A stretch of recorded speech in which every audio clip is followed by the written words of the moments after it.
Ma'am yes, stage. कितना thank you. कितना बढ़िया सॉन्ग है ना। और सच में ये मेरे सॉन्ग है ना। जैसे कि मर के उठना। सच में मैं मरने वाली थी, वापस उठ गई और मुझे मौका मिला यहाँ पे आके कि मैं लोगों को हेल्प कर सकती हूँ, इसलिए ये मेरा गाना मैंने चुना है। और जब तक मैं जिंदा हूँ तब तक यही सॉन्ग मेरा रहेगा। तो बहुत बढ़िया, थैंक यू सुचिता मैम। तो चलो, आपको आज के टॉपिक में, ये जो टॉपिक होते हैं ना, सभी के रिलेटेड होते हैं, यानी कि मतलब जितने भी कोचेस टॉपिक लेते हैं तो उनको वो तकलीफ थी और वो तकलीफ से वो आगे मतलब अच्छा हुआ है, इसलिए ये टॉपिक लेते हैं। क्योंकि कोई भी यहाँ पे झूठ नहीं बोल सकता है ये फैमिली में। और जिनको जो तकलीफ से वो निकले हैं, वही बात कर सकते हैं। जैसे मुझे ब्रेन स्ट्रोक में क्यों लेती हूँ टॉपिक, क्योंकि मेरे रिलेटेड था, आगे मुझे वो होने वाला था। तो वो टॉपिक की ओर चलते हैं। मेरे पहले मैं मेरे पीपीटी के से बताएंगी। और जो भी नए लोग हैं उन्होंने भी ध्यान से सुनना है कि क्या हो सकता है। और सब कुछ के बाद के हमारे हाथ में हेल्थ नहीं होती है। तो सबसे पहले गुड मॉर्निंग, बहुत बढ़िया वर्कआउट हुआ आज। और आज जो वर्कआउट हुआ है ना, 360 जॉइंट जो थे हमारे बॉडी में, हर एक जॉइंट का वर्कआउट हुआ है। हर एक जॉइंट का मतलब इतना बढ़िया रमा मैम और आनंद सर ने वर्कआउट लिया है। तो वो भी बहुत जरूरी होता है। तो पूरा टोटल वर्कआउट हुआ है आज सब। तो ये था मेरा रिजल्ट, जो कि मेरा बिफोर आफ्टर आप देख सकते हो दोनों फोटो में। आफ्टर मैं अभी आपके सामने हूँ, आफ्टर देखने की जरूरत नहीं। लेकिन देखो यहाँ पे मेरा वेट 72 था। मुझे स्वेलिंग ज्यादा थी, मतलब हाइट के हिसाब से ये फोटो में शायद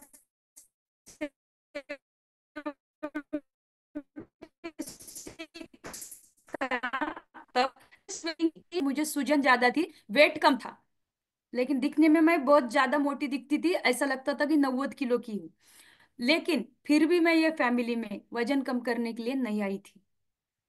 जैसे कि बहुत बार लोग यहाँ पे कोई वेट लॉस के लिए आया, कोई वेट गेन के लिए आया। मैं आई थी, पता है क्या, मुझे खुशियाँ चाहिए थी। मैं डिप्रेशन में चली गई थी। आप दूसरे वाला फोटो मेरा देख सकते हो, टोटल abnormal जैसी मेरा फोटो है। और सच में मैं abnormal हो गई थी। मतलब कोई भी बात करता था तो मैं उन पे ध्यान नहीं देती थी, हंसी मजाक सब भूल गई थी। याददाश्त कमजोर हो गई थी, मुझे मेरा खुद का नंबर याद नहीं था। इतनी डेंजर मेरी कंडीशन थी। पहले वाले फोटो में देख सकते हो आप, मेरे बड़े जेठ की लड़की की शादी थी, फिर भी देखो स्माइल नहीं है चेहरे पे, डुप्लीकेट स्माइल है। दूसरे वाले फोटो में देख सकते हो आप, अपने आप अंदर से स्माइल है। ये क्यों होता है ये फैमिली में आने के बाद, मैं आगे बताऊंगी आपको। ये मेरा पहला दिन, जो मैंने फर्स्ट टाइम 20 अगस्त को मैंने ये न्यूट्रिशन लिया था 2020 में। 4 साल मुझे कंप्लीट हो गई है फैमिली में आके। जिनका डाउट है इससे किडनी खराब होती है, इससे लीवर खराब होता है, आप मुझे देख सकते हो, मेरी किडनी भी जगह पे है, मेरा लीवर भी जगह पे है और बहुत हेल्दी है। मतलब 4 साल से उसको कुछ भी नहीं हुआ। जब मेरा खराब होगा तब मैं आपको बताऊंगी, तब तक आप 4 साल तक मैं और आगे चली जाऊंगी। आफ्टर आपके सामने हूँ। तो बहुत बढ़िया मेरा रिजल्ट है। अभी आपको लगता होगा कि इनको ऐसे क्या तकलीफ थी जो कि इन्होंने वेट गेन और वेट लॉस के लिए नहीं आए थे। मुझे माइग्रेन था, उसके अलावा बहुत सारे प्रॉब्लम थे, मन के में गैप था, मुझे पीसीओडी था, मुझे 7 साल से बुखार आता था रात को, मुझे 14 साल से एसिडिटी थी, चिकनगुनिया हुआ था 2 बार, जॉइंट पेन थे, मुझे पाइल्स की तकलीफ थी, उसका भी ऑपरेट हुआ था, मेरी इंडोस्कोपी 2 बार हुई थी, मेरा स्किन का प्रॉब्लम था, मतलब बहुत कुछ प्रॉब्लम था। मुझे बीपी लो होती थी, 30-60 मेरी बीपी होती थी, हर बार मुझे 2 बार आईसीयू में एडमिट किया था। मतलब इतना प्रॉब्लेम था। 33,000 पांढरा पेशा माझ्या बॉडीत राहिल्या होत्या बुखार की वजह से। मतलब सोचो, 33,000 डब्ल्यूबीसी होने के बाद बहुत वीकनेस आता है। 1 महीना मुझे टोटल बेड रेस्ट था। डॉक्टर ने मुझे हाथ भी हिलाने के लिए नहीं बोला था। इतनी सारी कंडीशन मेरी खराब हुई थी। फिर बाद में मुझे मेजर प्रॉब्लम स्टार्ट हो गया माइग्रेन का। माइग्रेन मेरा इतना डेंजर था, आज तक मुझे मेरे जैसे माइग्रेन वाले मिले नहीं। बहुत सारे माइग्रेन वाले मिले, लेकिन मेरी वेनी खींचती थी। 9 एमआरआई करने के बाद सभी डॉक्टर ने मुझे नींद की दवाई दी। अभी आपको लगता होगा 1 एमआरआई में भी पता चलता है 9 क्यों निकाले।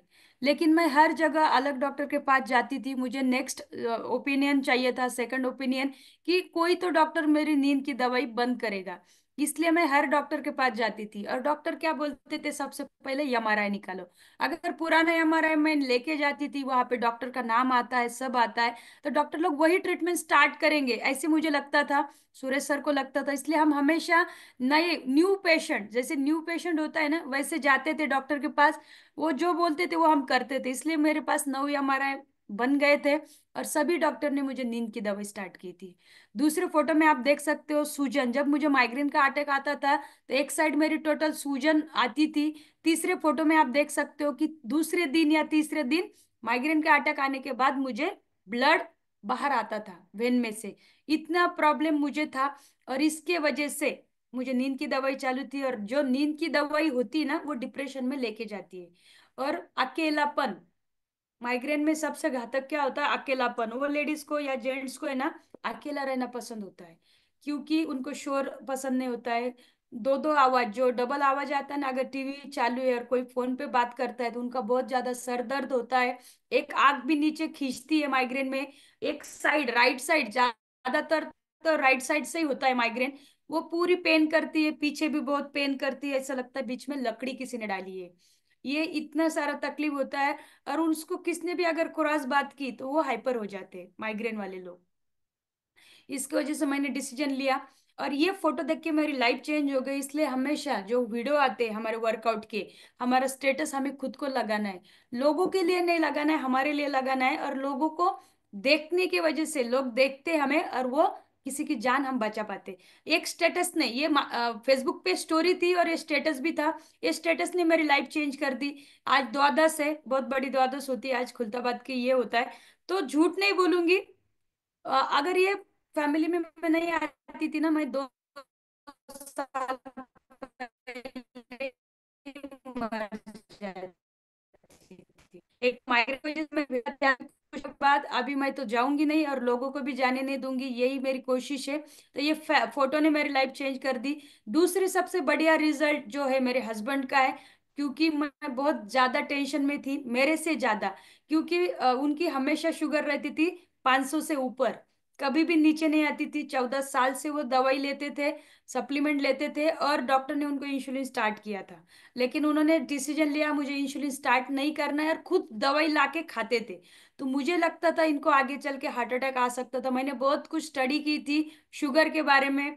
ठंडी के दिनों में भी उनका खून गाढ़ा होता है, इसके जो धूप होता है उसमें पतला होता है, तो उनको हार्ट अटैक आ सकता है, आंखें चली जा सकती है, गैंग्रीन हो सकता है। ऐसे बहुत सारे स्टडी करने के बाद मुझे डर लगता था, और वो खुद का ख्याल नहीं रखते थे, क्योंकि उनका काम ही वैसे था। तो उस मतलब ऐसा लगता था अगर कुछ हो गया तो मैं ड्राइवर को एक्स्ट्रा पैसे देकर उनको दवाई देने के लिए याद से बोलती थी। लेकिन उससे भी कुछ नहीं हुआ, 14 साल उन्होंने मेडिसिन ली, लेकिन मैंने उनको चाय नाश्ता स्टार्ट किया, टोटल टारगेट न्यूट्रिशन स्टार्ट किया, और उनकी दवाई डॉक्टर ने बंद की, मैंने नहीं की। 14 साल की दवाई अभी बंद है। 4 साल हो गए मेडिसिन फ्री लाइफ वो जी रहे हैं। मुझे भी जो जब तक जिंदा है तब तक नींद की दवाई लेने के लिए बोला था, मेरी भी सब दवाई बंद है। डिस्क्लेमर दूंगी, जो भी हम हमारा रिजल्ट है हमारा पर्सनल है, ये हमने लाइफस्टाइल चेंज करने की वजह से हमारा रिजल्ट आया है। सुरेश सर को और एक डिसीज था जो कि था सोराइसिस, उसके लिए बहुत कुछ खर्चा किया था, लेकिन कभी भी सोराइसिस उनका गया नहीं, और बहुत खराब बीमारी होती है सोराइसिस। इसके वजह से हमारा कॉन्फिडेंस लेवल भी बहुत लूज होता है, क्योंकि ये कहीं पे भी आता है, और कितना भी ट्रीटमेंट करने के बाद ये जाता नहीं। लेकिन थैंक्स बोलूंगी मैं न्यूट्रिशन को, इसकी वजह से उनका 99, अभी तो 100% मॉइस्चराइजर जब से आया है, 100% सोरासिस उनका चला गया है, कहीं पे भी उनको अभी सोरासिस नहीं है, और वापस भी नहीं आता है। तो इतना बढ़िया रिजल्ट मेरे फैमिली में है, तो इमोशनल रिजल्ट है बहुत बड़ा। इसलिए कभी भी हर्बल लाइफ फैमिली को नहीं छोड़ूंगी मरते दम तक। मेरे बेटे ने भी बहुत बढ़िया रिजल्ट लाया है, उसने 28 kg वेट गेन किया है, हाइट भी बहुत बढ़िया। उसको बहुत गुस्सा आता था, वो भी उसका चला गया। मेरी बेटी ने भी बहुत अच्छे से फैट लॉस किया है।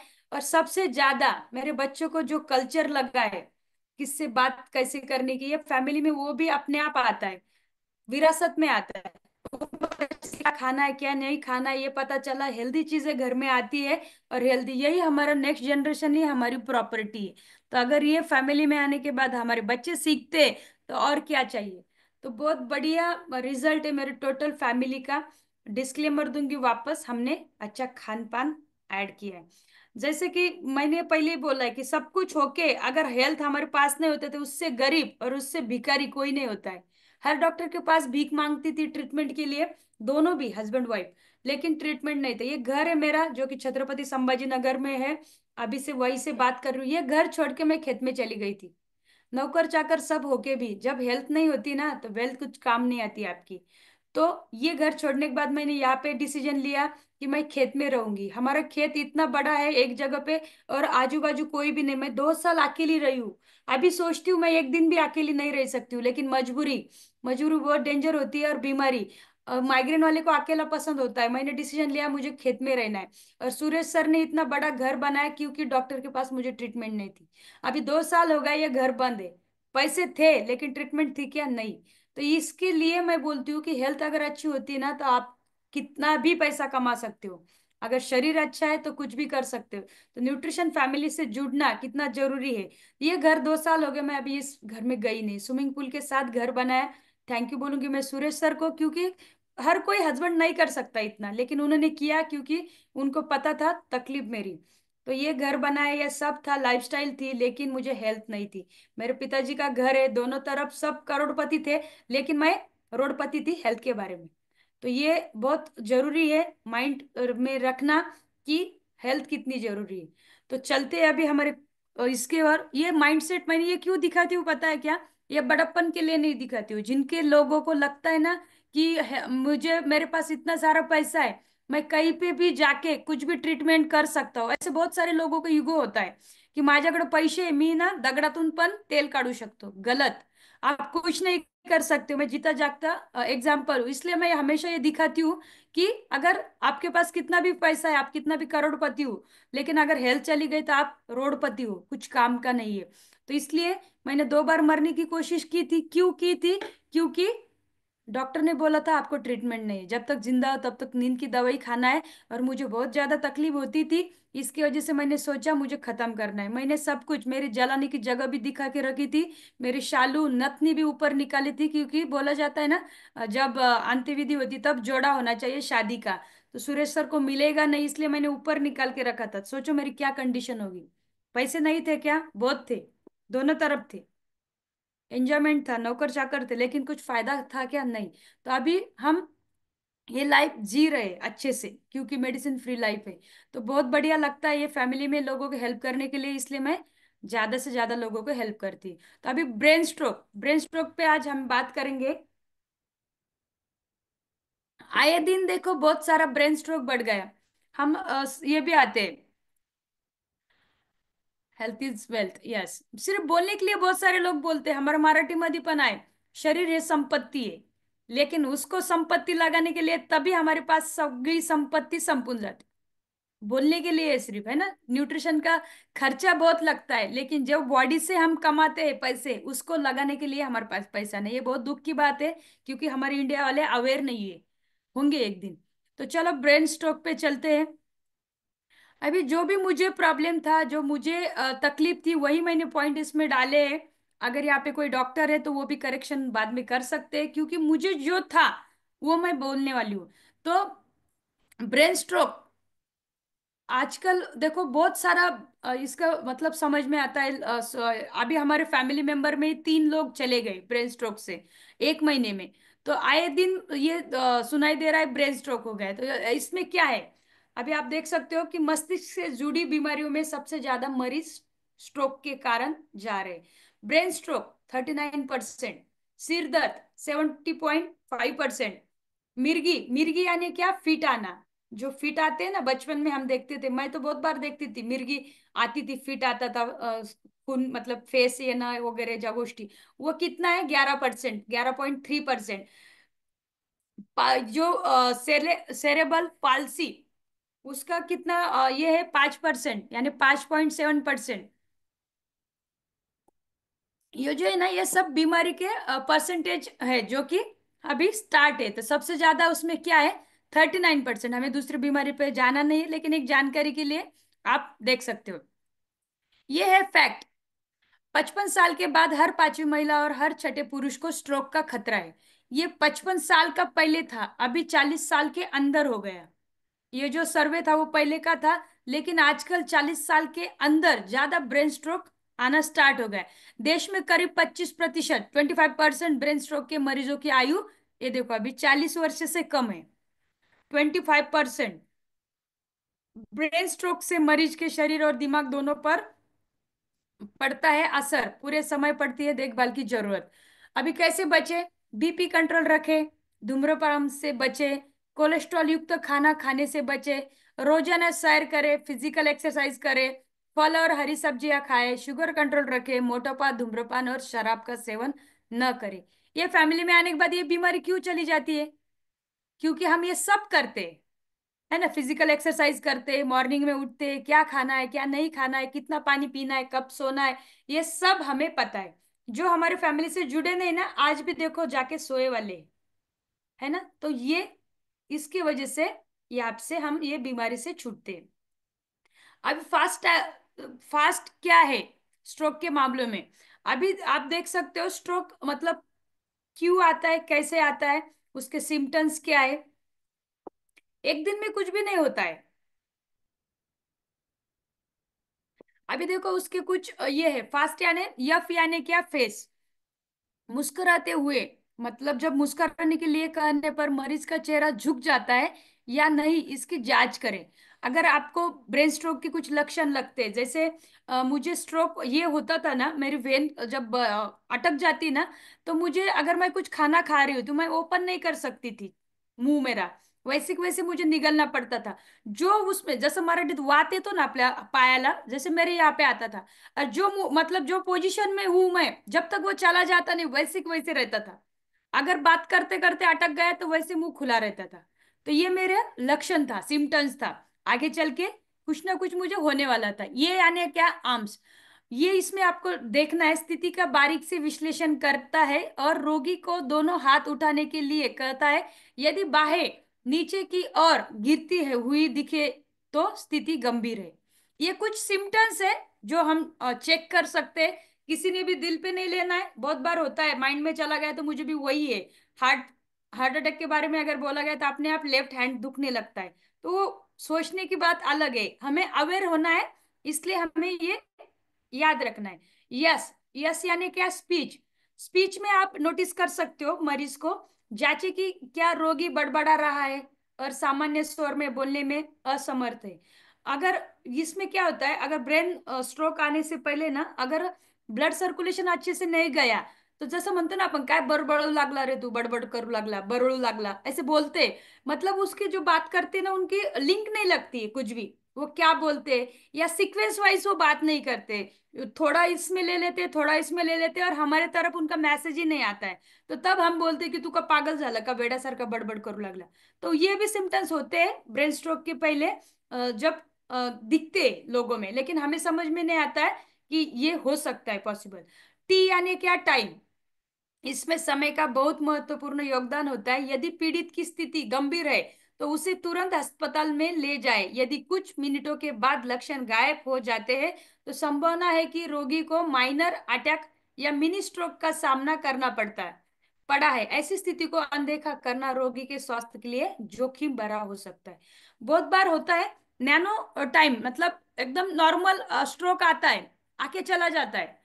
वो 5 मिनट का होता है या 2 मिनट का होता है, 1 मिनट का होता है। जैसे बिजली का करंट झटका दे के चला जाता है, और चिपकना अलग बात, लेकिन झटका थोड़ा एकदम सेकंड बढ़ता है, लेकिन वो भी झटका ही होता है। और चिपक के उसको ये जाना, वो बड़ा स्ट्रोक होता है। तो बहुत बार है ना, ब्रेन स्ट्रोक छोटा सा आके जाता है, हमें समझ भी नहीं आता है, और हम क्या करते हैं, काम के ओर चले जाते हैं कि चलो, कुछ ना कुछ दिखता है उसका लक्षण, वो मरीज को समझ में आता है, लेकिन सामने वाला भी कभी उस पे अमल नहीं करता है या सीरियस नहीं होता है। उनको लगता है नहीं नहीं कुछ नहीं हुआ, आपको ऐसे लगा होगा, या तो नींद नहीं हुई, या तो कुछ ना कुछ होता है। तो ऐसे टाइम हमें अनदेखा नहीं करना है। आपको डॉक्टर को दिखाना है, या तो एमआरआई निकालना है, या तो कुछ ना करना है। क्योंकि स्ट्रोक ऐसे आता नहीं है मेहमानों के जैसा, चलो हम रास्ते से जा रहे थे और बीच में आ गए मेहमान, जब आते हैं वैसा नहीं आता है। स्ट्रोक यानी क्या, आपको कहीं पे तो वेन में गांठें तैयार होती है, या तो एसिड की हो सकती है या तो ब्लड की हो सकती है, और वो सर्कुलेशन होते होते अगर अटक गई तो तब नॉर्मल आपको स्ट्रोक आता है। तो ये भी आपको चेक चेक करना होता है। अभी देखो, ब्रेन स्ट्रोक के मरने वाले की संख्या 1982 से 2004 तक का ये सर्वे था। तब क्या था, ब्रेन स्ट्रोक के मरने वाले की संख्या 7.8 थी। और पिछले 1.5 साल में अभी वो 70.5% बढ़ गई। मतलब बीमारी, कोई भी बीमारी आप देखो, कम नहीं हो रही है। हॉस्पिटल कम नहीं हो रहे, डॉक्टर लोग कम नहीं हो रहे, बढ़ते जा रहे बढ़ते जा रहे। इसका पीछे क्या है, मरीज बढ़ते जा रहे। तो हेल्थ रिपेयर नहीं हो रही है, बढ़ती जा रही है। तो इसका मतलब और भी ज्यादा आगे होने वाला है। तो इस फैमिली से जुड़ना कितना जरूरी है, हमें खुद नोटिस करना है। जब हमें फैमिली में जुड़े तो हमारे घर में मेडिसिन कितनी कम हुई। एसिलॉक, पैंडी हमारे घर में आती नहीं, झंडू बाम आता नहीं। ये खुद ने एनालिसिस करना है, कब सर्दी हुई, कब ठंडी लगी, कब बुखार हुआ, कब हम डॉक्टर के पास गए, है ना। ये नोटिस भी नहीं करते हम, और हम बोलते हैं कि न्यूट्रिशन बहुत महंगा है। डायबिटीज, हाई ब्लड प्रेशर वालों को ज्यादा खतरा। जिनको डायबिटीज, ब्लड प्रेशर होता है, बीपी होती है, ये लो होने दो या हाई होने दो, उनको ये ब्रेन स्ट्रोक का ज्यादा खतरा होता है। अनकंट्रोल डायबिटीज वाले सतर्क रहे। हाई ब्लड प्रेशर वाले दवाई ब्रेक ना करें। जिनकी बीपी हाई होती है ना, उन्होंने दवाई बंद नहीं करना चाहिए, उनको ये प्रॉब्लम हो सकता है। हार्ट कॉम्प्लिकेशन वाले डॉक्टर परामर्श जरूर ले। जिनको हार्ट का प्रॉब्लम है उन्होंने भी डॉक्टर की सलाह लेते रहे। मोटापे से ग्रस्त लोगों को अलर्ट रहना है। देखो हर जगह पे मोटापा आता है, हर जगह। और बीमारी का, जितनी भी बीमारी की जड़ है ना, मोटापा है। सबसे ज्यादा गंदगी जहाँ पे है वहां पे खराब चीजें आएगी। हमारे घर में अगर रोज झाड़ू नहीं मारा तो 3 दिन के बाद गंदगी स्मेल आना स्टार्ट होता है। तो ये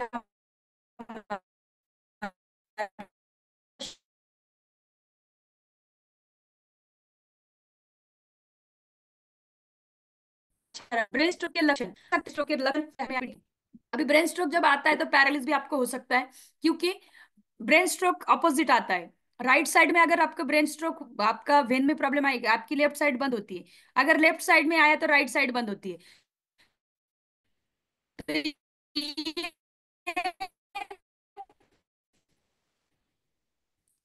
अब पैर तो मतलब आपकी पैर हुआ है, वो ब्रेन स्ट्रोक की वजह हो सकता है। तो एक साइड आपकी बंद आती है तो उसको वो पैर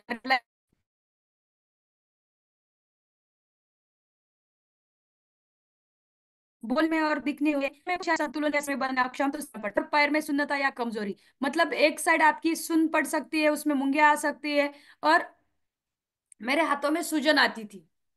मेरा आगे जो था ना, मुझे यही फेस करना पड़ने वाला था, ब्रेन स्ट्रोक। और मैं उसमें जा सकती थी या तो पैरालाइज हो सकती थी। मुझे मेरा आगे यही सीढ़ी थी ब्रेन स्ट्रोक की।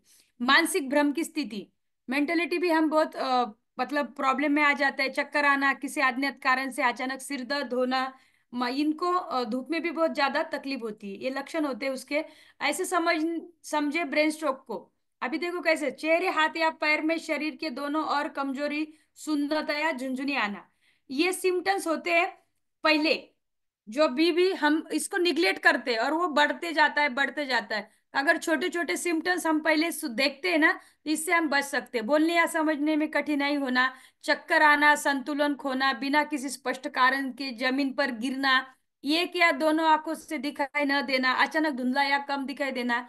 ये बहुत बार होता है, मेरे साथ भी बहुत बार होता था। जब मैं अचानक से उठती थी या नींद से उठ गई और मैं खड़ी हो गई ना, तो मुझे पूरा अंधेरा, जैसा अपन म्हणतो ना अंधेरी आली, काला हो जाता है। ये बहुत बार मेरे साथ होता था।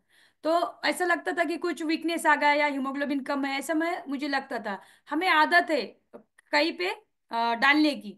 अगर हात भी दर्द हो रहा था, हम बोलते कि गाडीला झटका बसला किंवा रात्री उशी खाली आला, ये आदत है हमें दूसरे पे डालने की। तो ये आपको सिम्टम्स पता होनी चाहिए। सामान्य रूप से होने के बावजूद अचानक सिर दर्द और होना या बिना किसी स्पष्ट कारण के सिर दर्द के पैटर्न में परिवर्तन होना, ये भी उसके सिम्टम्स होते हैं। ये जो सिर दर्द होता है ना माइग्रेन का, कभी भी सामने से नहीं होता है। ये जो ब्रेन स्ट्रोक का होता है ना, नॉर्मल सर हमारा सामने से दुखता है ना। लेकिन ये सर साइड से दुखता है, ये साइड से दुखता है, ये यहाँ से पीछे से दर्द होता है। या तो पीछे जो छोटा ब्रेन होता है ना, वहां पे दर्द होता है। इसका दर्द अलग होता है। आपण जे नॉर्मल म्हणतो ना, माझं डोकं दुखतं, डोकं इथं दुखतं आपलं समोर, ये इसका सर दर्द अलग होता है। मेरा कभी भी सामने से सर नहीं दुखता था, ये पॉइंट मेरे पकड़ते थे और पीछे तक जाते थे। तो ये भी निगलने में कठिनाई होना, वो ठीक से नहीं बता पाना, ये भी इसके लक्षण होते हैं। अभी चलते हैं। ऐसे बच सकते हैं ब्रेन स्ट्रोक से। ब्रेन स्ट्रोक से बचना है तो जीवन शैली में बदलाव लाना है, धूम्रपान नहीं करना है, नियमित व्यायाम 20 मिनट का होना चाहिए डेली, या लंबे समय तक, मतलब आप वॉकिंग भी कर सकते हो 40-45 मिनट। इससे वजन कम करने, तनाव दूर करने में और फिट रहने में मदद मिलती है। यहाँ पे आज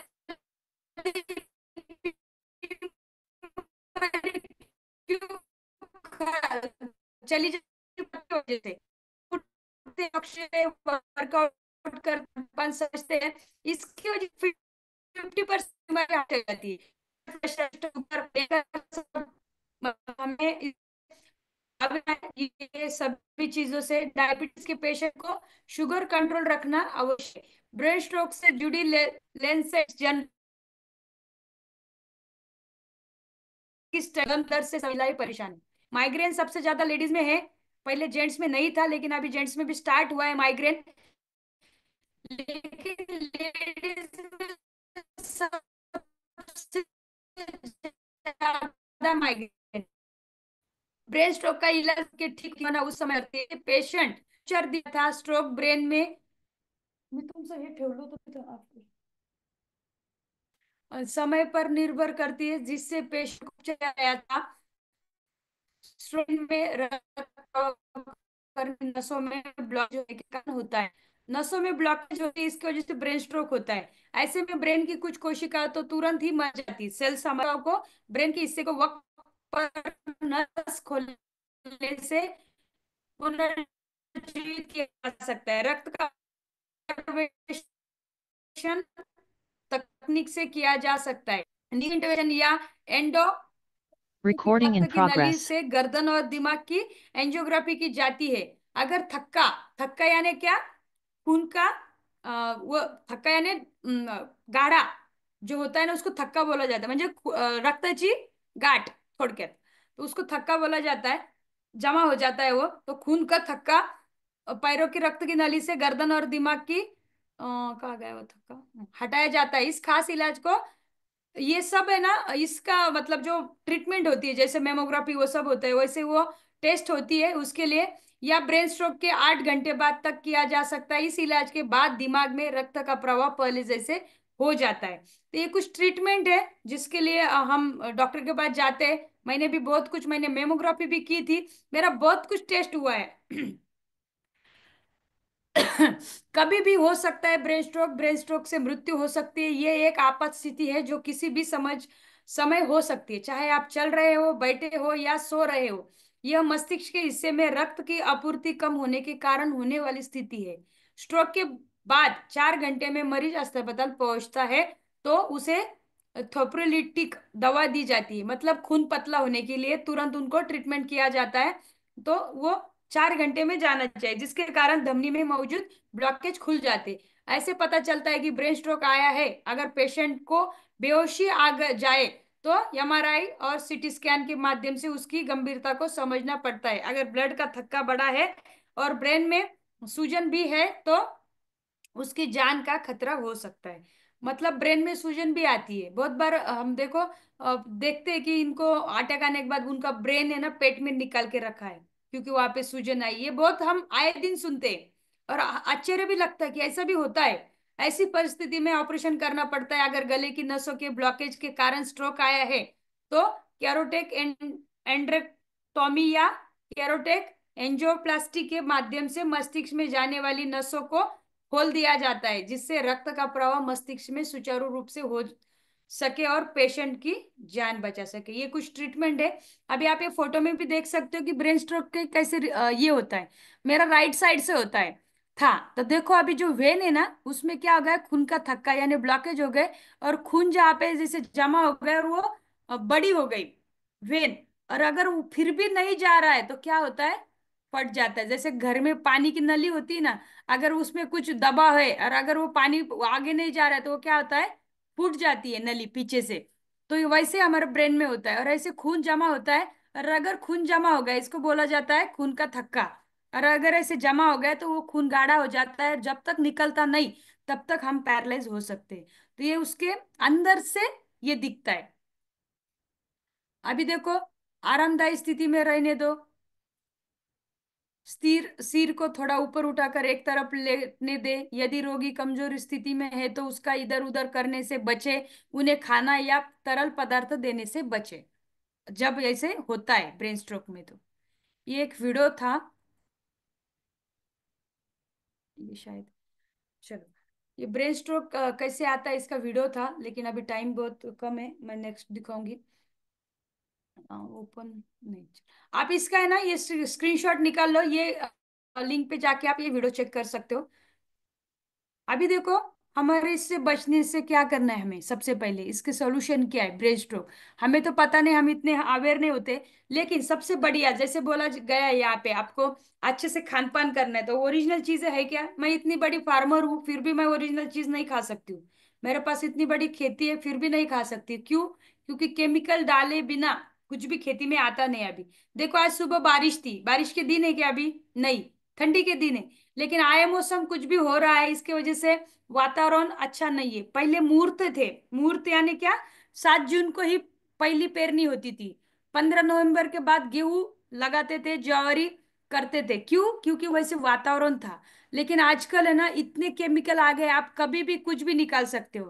तो ये सब चला गया। पुराने लोग है ना, मुहूर्तावर्ती पेरणी करायचे। अभी है क्या? बिल्कुल नहीं। क्यों? क्योंकि वैसे वातावरण नहीं। अभी मिर्ग आया, ये आया, कुछ भी नहीं। क्योंकि केमिकली बहुत अच्छे से पावरफुल आ गए, तो आप कभी भी कुछ भी निकाल सकते हो। तो इसकी वजह से ये सब कभी भी ऑफ सीजन में कुछ भी फल आ रहे हैं, कुछ भी आ रहा है। तो हमें सबसे बढ़िया खाना है हमारा ये बेसिक न्यूट्रिशन। एक ग्लास ये राजा का खाना है, इसमें से हमें सब कुछ मिलता है। तो कभी भी न्यूट्रिशन को महंगा नहीं बोलना है।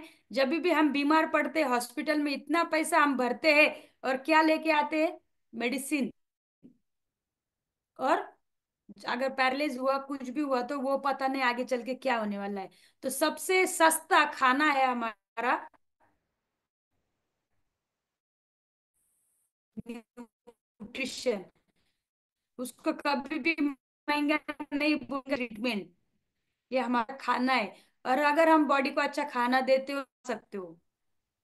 और दूसरा, आपको जिसको भी माइग्रेन तकलीफ है या एसिडिटी है, ये दोनों कारण आपको आगे चल के, और डायबिटीज हो भी हो। लेकिन एसिडिटी मेन है माइग्रेन और ब्रेन स्ट्रोक का। पहले माइग्रेन में होगा। तो एसिडिटी के लिए आपको क्या करना है? सबसे पहले सिंपली प्रोबायोटिक को ऐड करना है। क्योंकि गुड बैक्टीरिया बैक्टीरिया और इंडिया वाले को गुड बैक्टीरिया इंटेक नहीं होता है। पहले 1 करोड़ बैक्टीरिया था हमारे सिंपली प्रोबायोटिक में, एक पाउच में। अभी कंपनी ने 2 करोड़ बैक्टीरिया कर दिए हैं सिंपली प्रोबायोटिक में। तो सुबह सुबह मॉर्निंग में हमें 2 करोड़ गुड बैक्टीरिया मिलता है बॉडी में। तो जब गुड बैक्टीरिया अंदर जाता है तो बैड बैक्टीरिया बाहर निकलता है। एंटीबायोटिक क्यों देते हैं डॉक्टर लोग? उसके लिए देते हैं। दूसरा, हमें ऐड करना है हर्बल लाइफलाइन। हर्बल लाइफलाइन क्यों? क्योंकि जब हमारे एसिड की वजह से हमारी जो वेन होती है वो कड़क हो जाती है, और ओमेगा 3 की वजह से वो सॉफ्ट होती है, और आपको कहीं भी फूटने का चांसेस नहीं होता है। मूवेबल हमारी वेन हो जाती है। जैसे पुराने लोग तूप खाते थे, घी खाते थे, उसका रीजन वही था। उनके जो मसल्स है, उनके जो वेन है, वो बहुत अच्छे से रहते थे, फ्लेक्सिबल रहते थे, इसलिए उनको ब्लॉकेज का कुछ चांस नहीं था।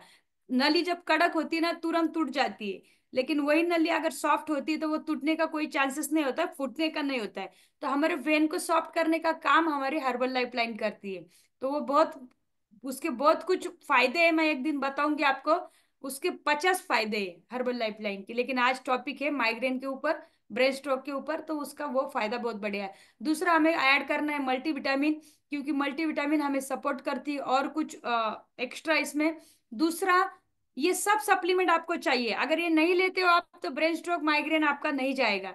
3 महीने तो आपको लेना ही लेना है। आपको फाइबर की बहुत जरूरी होती है, जैसे वहां पे बताया गया है सब्जियां, वो आपको खाना है। क्यों खाना था? फाइबर के लिए। लेकिन ओरिजिनल अभी है क्या? नहीं। तो इसमें से आपको 25 ग्राम फाइबर डेली चला जाता है। एक्टिव फाइबर कॉम्प्लेक्स भी ले सकते हो, या तो एक्टिव फाइबर सप्लीमेंट आप ले सकते हो। दूसरा, आपको लेना है एलो प्लस। जब तक आपकी बॉडी का एसिड बाहर निकलता नहीं, तब तक आपको रिलीफ नहीं मिलेगा। एसिड कहाँ से निकलेगा? एक तो मोशन से निकलेगा या तो वोमिटिंग होगी आपको। गंदगी निकलना बहुत जरूरी होता है, इसलिए जिनको एसिडिटी होती है उनको वोमिटिंग या लूज मोशन लगते हैं। तो अच्छी बात है क्या बुरी बात है? बहुत अच्छी बात है। लेकिन हम क्या करते हैं, वोमिटिंग स्टार्ट हो गई कि दवाई लेते, लूज मोशन स्टार्ट हो गए कि दवाई लेते, सोना गिरता है क्या बाहर? नहीं, गंदगी। लेकिन हम ऐसे लोग हैं कि गंदगी भी निकलने के लिए तैयार नहीं है। मुझे जब भी लूज मोशन लगता है मैं इतनी खुश होती हूँ, मुझे लगता है चलो गंदगी बाहर निकल गई, जो अंदर जा रहा है। तो कभी भी दवाई नहीं लेना है। हमारी बॉडी गंदगी फेंक, हम सर्दी भी होती है ना, दवाई लेके वो कप बंद कर देते हैं। अगर कप निकलना बंद हो जाता है तो कहाँ से निकलेगा कप? हमारी बॉडी को जितने दरवाजे है उतने वहां से ही गंदगी निकलेगी। तो सर्दी होने के बाद आपको दवाई लेके हम क्या करते हैं, कभी भी आप खुद नोटिस करो, सर्दी होने के बाद तीसरे दिन हमें जो खोखला खांसी चालू होती ना, तीसरे दिन चालू होती। क्यों पता है क्या? हम जो नेचुरल सर्दी बाहर निकलती है ना उसको, मैं जो पतली होती है उसको क्या करते हैं, बंद करते हैं। और वो दवाई की वजह से वो हो जाती है गाढ़ा। गाढ़ा होने के बाद उसका होता है कफ, कफ चिकलता है, लंग्स चिपकता है लंग्स को। और लंग्स को अगर कफ चिपक गया तो फिर स्टार्ट होती है खांसी। पहले कभी भी खांसी नहीं होती हमें, हम उसको दवाई लेके वो खांसी क्रिएट करते हैं। तो कभी भी आपको भाप लेनी है, वो मेल्ट होने देना है और निकल देना है उसको बाहर, कफ को। हमारी बॉडी है वात पित्त कफ बनी है, तो वो निकलना चाहिए बाहर। तो कभी भी सर्दी में दवाई लेके उसको गाढ़ा मत बनाओ, वाफ लीजिए, वो कफ निकलने दीजिए बाहर। तो गंदगी अगर फेंकने के लिए आप रास्ता नहीं दोगे तो बॉडी वैसे के वैसे अंदर के अंदर रखेंगे। तो एलो प्लस भी बहुत जरूरी है। दूसरा सबसे किंग प्रोडक्ट है हमारा नाइट वर्क।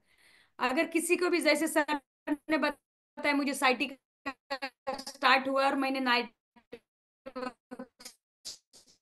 स्टार्ट किया, बहुत बढ़िया है। उसके साथ प्लस भी स्टार्ट करना है। में आपको रिलीफ देता है, इनमें एंग्जाइटी का हो सकता है, कोलेस्ट्रॉल काम करता है, वेन में काम करता है। किसी को 6 मंथ लग सकते हो, किसी को 12 मंथ लग सकते हो, किसी को 3 मंथ्स लग सकते हो। आपकी जड़ कितनी नीचे है उस पर डिपेंड होता है। जितना बड़ा पेड़ उतनी उसकी जड़ें नीचे होती है, जितनी ज्यादा बीमारी लंबी उतना टाइम लगेगा। धूप खाने के बाद तुरंत धूप नहीं आता है, तो आपको पेशेंस होनी चाहिए। तो टाइम अलग अलग सभी को लगता है, तो नाइट वर्क बहुत बढ़िया काम करता है इसमें। और थैंक यू, ये था मेरी तरफ से। अगर आपको कुछ भी सवाल पूछना है माइग्रेन के बारे में या तो इसके बारे में तो आप बोल सकते हो। और अगर आपको कुछ अच्छा लगा जानकारी तो उसके लिए फीडबैक भी दे सकते हो। तो चलो मैं कॉल सुचिता मैम के वापस देती हूँ, यस क्योंकि थैंक आज की होस्टिंग में वो टॉपिक भी मेरा है, मैं क्या बात करूँ अभी। Okay. Yes yes thank you so much Sarita ma'am, बहुत ही अमेजिंगली आपने सारी इन्फॉर्मेशन बताई है। और ये बहुत जरूरी सेशन था, क्योंकि आजकल जो हमें तकलीफें होती है हम सिर्फ महसूस करते हैं कि हमें कुछ हो रहा है, बस उसका नॉलेज नहीं हमें कि क्यों हो रहा है। तो आपने सिम्टम्स भी बताया, उस पर क्योर कैसे करना है ये भी बताया है। और आपका खुद का भी इतना बढ़िया एक्सपीरियंस है, आपने शेयर किया है। Thank you so much. Yes, सबके हैंड रेज करने की पूछने से पहले ही हैंड रेज हो चुके हैं, जाएंगे उमा मैम की तरफ। Yes, good morning all of you. मेरा नाम उमा से, मैं नासिक से बात कर रही हूँ और मेरे कोच का नाम है सुरेखा शिंदे मैम। मैं ताई को फीडबैक तो नहीं दे सकती, लेकिन मेरा रिजल्ट है इसके बारे में। जैसे ब्रेन स्ट्रोक आज ताई ने लिया, ऐसा मुझे 3 साल पहले पैरलेस का अटैक आके गया था। तो अपने न्यूट्रिशन से मैं ठीक हो गई। डिस्क्लेमर है कि मैं वेट, सच में मेरा वेट बढ़ गया था और वेट की वजह से ही वो हुआ था। लेकिन वेट कम करने के बाद मेरा वो सब प्रॉब्लम 3 महीने में सॉल्व हो गया है। लेकिन आज तक मैंने नाइट वर्क और ओमेगा बंद नहीं किए। मैं कभी बंद नहीं करती वो सप्लीमेंट, क्योंकि मैं उसमें से गुजर चुकी हूँ, कि मुझे पता है मुझे उसकी जरूरत है। मैं 21 मैराथन में भी हूँ, तो मेरे नाइट वर्क भी फोटो रहते हैं, आपने देखा होगा। क्योंकि हाँ, झूठ कोई बोलता नहीं, जैसे ताई ने बोला। तो सच में उम्र का भी कुछ नहीं इसमें कि चलो इस उम्र में आ जाएगा। मुझे तो मतलब 32 साल की थी मैं जब मुझे आया था पैरलेस। अभी 3 साल हो गए हैं, वो अभी मैं ठीक हूँ। तो वही मुझे बताना था, क्योंकि ताई ने इसके रिकॉर्डिंग लिया था कि आज ब्रेन स्ट्रोक का था, इसलिए मैंने एड्रेस करके मुझे लगा कि मैंने रिजल्ट शेयर करना चाहिए। तो thank you so much ma'am, बस यही बोलना था। Thank yes, thank you you thank you. So much. आपने आपका रिजल्ट शेयर, आपने आपका रिजल्ट शेयर लोगों को भी मोटिवेट किया है। बहुत ही अमेजिंग आपका रिजल्ट है। और हम देखते हैं आप वेट लॉस चैलेंज में भी हो, आप बहुत अच्छे से आपके टास्क कर रहे हैं। कॉन्ग्रेचुलेशंस। यस, जाएंगे अभी बर्थडे गर्ल की तरफ। सबसे पहले